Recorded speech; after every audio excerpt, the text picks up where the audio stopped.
আজ রোহিত শর্মার last match. বন্ধুরা, আজকে ভারতের মাটিতে রোহিত শর্মার লাস্ট ওয়ানডে ম্যাচ হতে পারে।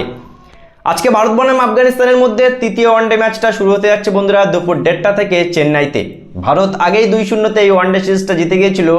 আজকে ভারত বন্ধুরা হোয়াইট ওয়াশ করার লক্ষ্যে মাঠে নামবে। কিন্তু সবথেকে বড় প্রশ্ন, রোহিত শর্মাকে নিয়ে যে প্রশ্নটা উঠছিল যে রোহিত শর্মাকে আর আগামী দিনে ভারতীয় দলের হয়ে আর দেখছে না ম্যানেজমেন্ট, 2027 ওয়ানডে বিশ্বকাপে রোহিত শর্মাকে নিয়ে যাবে না।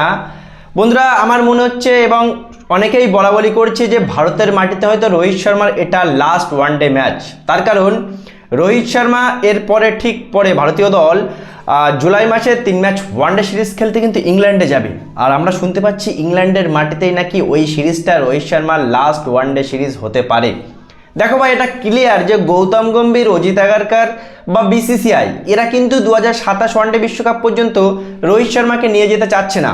রোহিত শর্মার পারফরমেন্স দেখে বা রোহিত শর্মার ফিটনেস দেখে ম্যানেজমেন্ট চাচ্ছে যে রোহিতের জায়গায় জয়সওয়ালকে খেলাতে। রোহিত শর্মা এখন ফিট না, রোহিত শর্মার কাজ মিটে গেছে, 17-18 বছর সার্ভিস দিয়েছে, রোহিত শর্মা তুমি বাড়ি যাও। বন্ধুরা, কি বলবে, আমি তো সবসময় চাই যে রোহিত শর্মা খেলুক। রোহিত শর্মা, বিরাট কোহলি এই দুটো সিনিয়র খেলোয়াড়। রোহিতের স্বপ্ন ছিল যে ওয়ানডে বিশ্বকাপ জিতবে। 23 সালে একেবারে ফাইনালে গিয়ে একটুর জন্য জিততে পারেনি, সেই স্বপ্নটা হয়তো 27 সালে পূরণ করবে। কিন্তু এই গৌতম গম্ভীর, এই অজিত আগারকার, এই ম্যানেজমেন্ট এরা কখনোই চায় না বন্ধুরা। আর এই কারণেই আমার মনে হচ্ছে রোহিত শর্মার লাস্ট ওয়ানডে ম্যাচ হতে পারে আজকে ভারতের মাটিতে। আজকে ভাই রোহিত, তুই ডবল 100 মেরে দে, আজকে তুই পারফরমেন্স করে দেখিয়ে দে।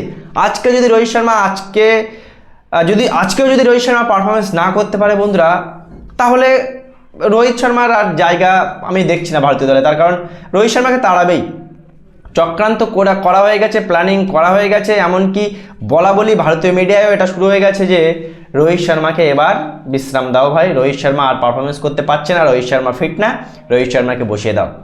সো বন্ধুরা, শেষবারের মতো হয়তো রোহিত শর্মাকে আমরা দেখবো ভারতের মাটিতে। তার কারণ যে প্রেশার রোহিত শর্মার উপরে হচ্ছে, রোহিত শর্মা হয়তো টেস্ট ক্রিকেটের মতো হুট করে অবসর নিয়ে নেয়। আর রোহিত শর্মা অবসর নিলে ওদিকে বিরাট কোহলিও ভাই অবসর নিয়ে নেবে, যেমনটা টেস্ট ক্রিকেটে হয়েছিল। সো বন্ধুরা, কি বলবে তোমাদের মতে, রোহিত শর্মাকে কি খেলানো উচিত 27 ওয়ানডে বিশ্বকাপ পর্যন্ত, বা এই গৌতম গম্ভীররা কি রোহিত শর্মাকে খেলাবে 27 ওয়ানডে বিশ্বকাপ পর্যন্ত? কি মনে হয় তোমাদের? অবশ্যই জানাবেন নিচে কমেন্ট সেকশনে।